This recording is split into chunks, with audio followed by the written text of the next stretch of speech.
What is up, YouTube? Today, we're going to be talking about a very important topic: likes, views, and what is going on with things decreasing and being taken away. Thumbs down. I do not like it. And I know many of you don't, as you've expressed concern, worry. What is going on? Well, I'm here to tell you that I have concerns about the same thing. I also want to know what is going on with the love? What is going on with my subscribers? Is it really me? I've had some questions about this. So I looked into some things because of these questions. So I went on Google and I started looking up some articles, some things about YouTube and some things about Google. And YouTube, should I say, makes their money with advertisers. Advertisers said that they were going to ban or do a boycott, should I say, on YouTube. That is correct. They wanted to boycott YouTube. They did not want to run their advertisements on certain channels and certain videos. And that was not good news. As we know, YouTube makes their money from ads. So, what did they do? What did they think about? What did they put into motion? Because I have questions. I know many of you had questions. So, I decided to dig and provide some answers. I looked up an article and I found something from the Washington Journal of Law, Technology, and the Arts titled The Adpocalypse, an article written by Carl Rustad. It talks about all of those titles that I mentioned earlier. Imagine your advertisers are seeing these articles that say YouTube hate speech or share screen with household names, or things like Google's YouTube has continued showing brand ads with racist and other objectionable views. So you could imagine in March of 2017 why many of these advertisers wanted to pull their ads.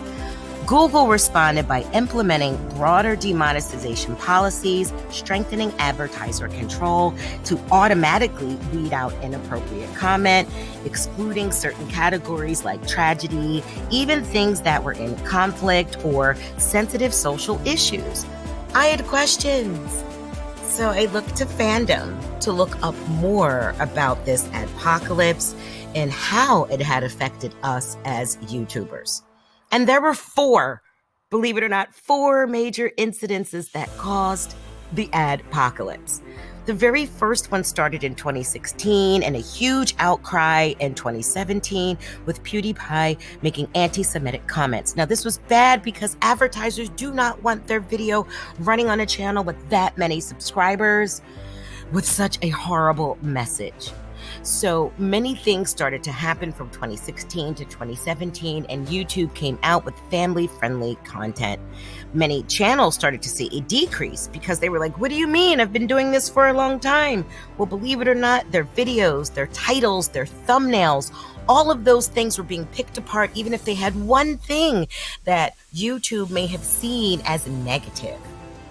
So the second adpocalypse, November 2017, there was a lot of concerns about kids' content. This is why we don't see any comments anymore, and those are turned off. And it is huge because large advertisers, again, like Mars, Adidas, HP, Deutsche Bank, they were pulling their ads from YouTube. YouTube cannot afford this because this is how YouTube makes their money. So they started implementing all sorts of things, changing their rules to 1,000 subscribers and 4,000 watch hours. And during this particular time, thanks Logan Paul, he decided to make a horrible video showing somebody who was no longer alive, which was awful. So then they put in more sanctions and a new policy was implemented yet again on YouTube. Then we have the third adpocalypse. The third adpocalypse brought us something where there was a YouTuber that posted a video showing that he referred to as something that was not so great involving children and blamed the YouTube's algorithm. At that time, 400 channels were actually deleted. A lot of the criticism came down on other channels who showed any type of content this way, like drawings that depicted children in a not so nice way. And this kind of inadvertently kind of criticized many other channels that maybe did something similar. And it hurt a lot of content creators in the long run. There was a public outcry because of all of this information. And I'm not even a political person. Even politics got involved and thought that YouTube was coming for them and making it personal. Remember, it's not YouTube. Advertisers really want to kind of stay away from controversial subjects or topics, or maybe even key buzzwords, thumbnails, and titles that it does not like.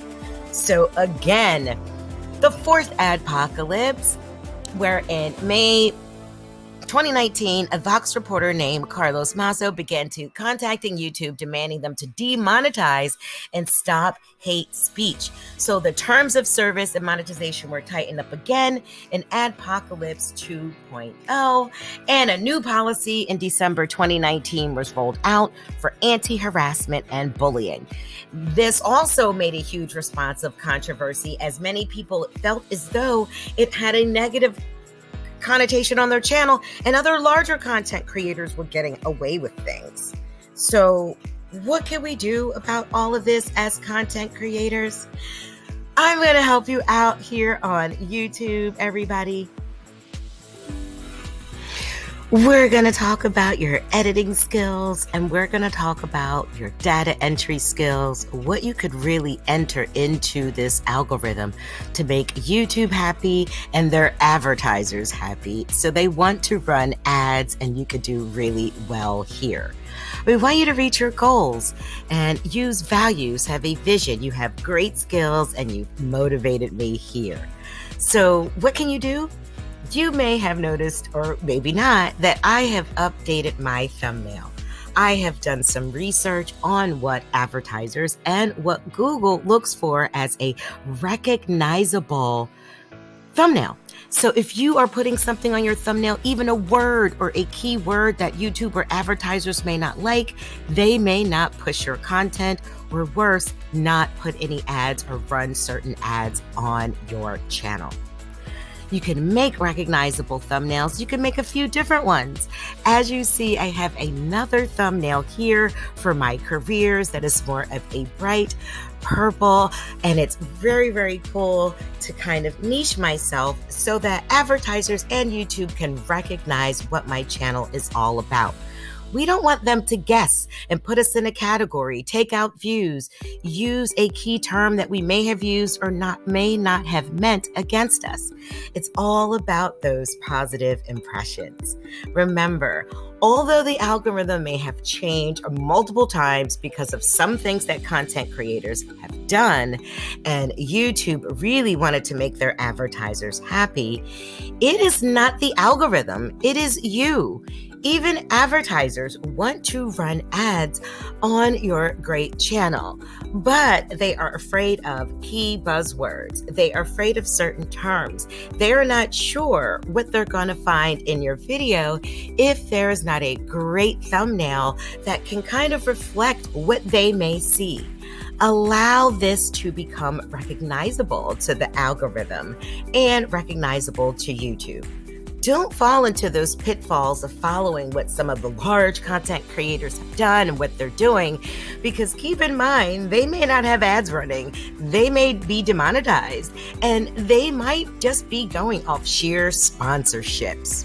So you have made a great impression on me, and hopefully this video has made a great impression on you. It is not you and your videos. They are amazing. They are great. Just keep in mind that advertisers are king, and if it's anything that's slightly controversial, negative, a topic, a keyword, a misleading thumbnail, a hashtag, or something that could be associated to something negative, YouTube may not push out your content, and worse yet, advertisers may get a bad impression and not want to run certain ads on your channel. With all of that, my name is Teaching Trends. This is Carla. I am glad to be back here with you on YouTube, making a great impression. Hopefully some of these tips have helped you. And for some motivation on impressions, please check out this thumbnail and take care.